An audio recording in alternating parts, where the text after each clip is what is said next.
ఇలాంటి return gifts ఇస్తే పిల్లలు చాలా ఎంగేజ్ అవుతారండి. స్క్రీన్ టైం కూడా రెడ్యూస్ అవుతుంది. ఇది వచ్చేసి బస్ స్టేషనరీ బాక్స్ అనమాట. ఇందులో 3 కంపార్ట్మెంట్స్ ఉంటాయి. ఇలా ఒక కంపార్ట్మెంటు, ఇంకొకటి ఇలా లోపల 2 కంపార్ట్మెంట్స్ వస్తాయి.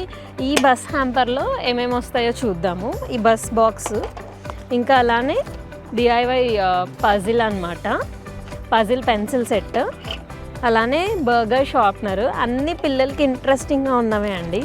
అలానే monkey banana eraser, dancing pen అనమాట, ఇంకా చాక్లెట్స్. సో ఇవన్నీ కూడా మనకి బస్ హ్యాంపర్లో వస్తాయి. మరి ఆర్డర్ చేయాలి అంటే తెలుసు కదా, kindly WhatsApp us on the given number or else DM us. Thank you.